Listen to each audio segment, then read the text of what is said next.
Kamaráti, kamarátky, som strašne hladný. Nachádzam sa v Halmiho dvore v azijských potravinách a idem vymyslieť, čo budem variť. Takže beriem si tieto nory, riasy a potom si beriem rýžu.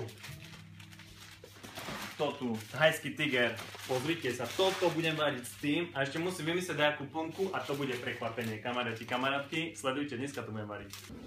Kamaráti, kamarátky, takže prekvapenie sú kyslé uhorky budú v tom, takže máte sa na čo tešiť. Som v biopotravinách v Košiciach, takže z dvoch obchodov kombinujeme produkty. Oh yeah. Takže kamaráti, kamarátky, som to skutočne ja, tu je dôkaz a ja si to teraz dám dole, lebo je strašne horúco.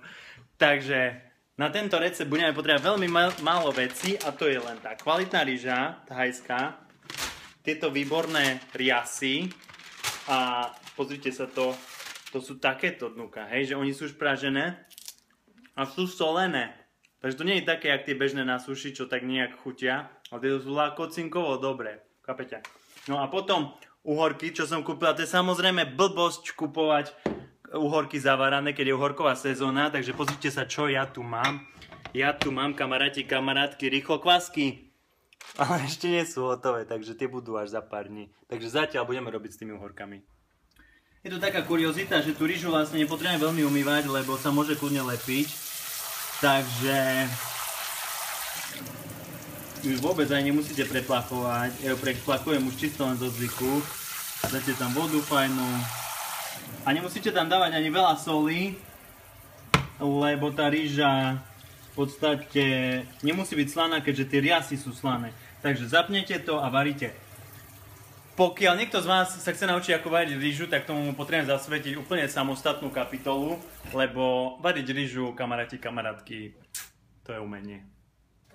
Takže babka natáča, kamaráti, kamarátky, a ja vám zatiaľ ukážem. Ja som si včera dal namočiť huby shiitake do horúcej vody na noc, lebo som nevedel, čo budem variť, ale skúsim ich využiť, hej. Skúsim ich využiť do tých vrepov, takže ich nakrájam na platky. Tie huby už sú fajne mekučké, rozmočené. A zároveň si nakrájam, kým sa varí rýža, si nakrájam aj tie uhorky, aby sme ich mohli dávať do tých vrepov. Takže na takéto rezance si nakrájam všetky tie veci a to je všetko.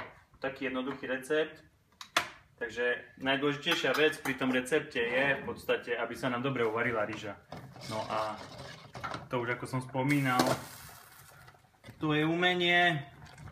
Kamaráti, kamarátky, už keď rýža je hotová, tak vy potrebujete ju dať do misky, aby sa trochu vychladila. Hej, zoberiem si teraz do ruky tú ochladenú rýžu, dám do toho, tak fajne, tak, potom si tam dám uhorku. Jak sushi.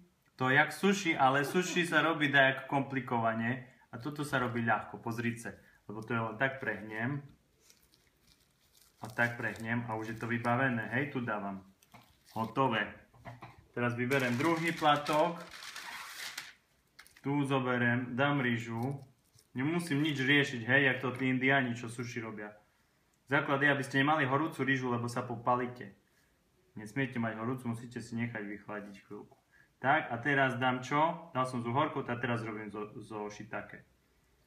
Hej, tu si dám tak, super, shiitake, super. Zoberiem, prehnem. Vybavené. Takže môžem si k tomu dať omačku, tu dajakú tamari, alebo dajakú takú čínsku. Hej, tu si nalejem. Dám si trochu, môžem si dať aj toto, keď máte wasabi, ale to nemusíte, lebo to je luxus. A teraz normálne takto zoberete a skalujete. Takže kamaráti, kamarátky, ja vám želám dobrú chuť. Šups do omačky. Tak aj ja prajem dobrú. Výborné. Babka, hneď ti urobím ešte jedno. Výborné, s uhorkami, paráda. To Japonci sa nechytajú. Tak čo, babka, aké to bolo? Bolo to výborné, synu. Ďakujem, veľmi som si na tom pochutila.